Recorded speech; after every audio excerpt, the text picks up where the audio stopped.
माझ्यामध्ये थोडंसं अंतर आहे इकडे, पण तुमचा आवाज माझ्या अंतरंगापर्यंत पोहोचू द्या आणि माझं तुमच्यापर्यंत.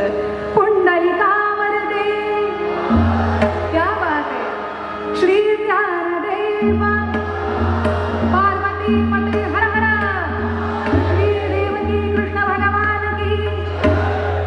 असं कीर्तन पंढरपूरच्या रावळामध्ये सुरू होतं, म्हणून तुम्हाला आवाज वाढवायला सांगितलं.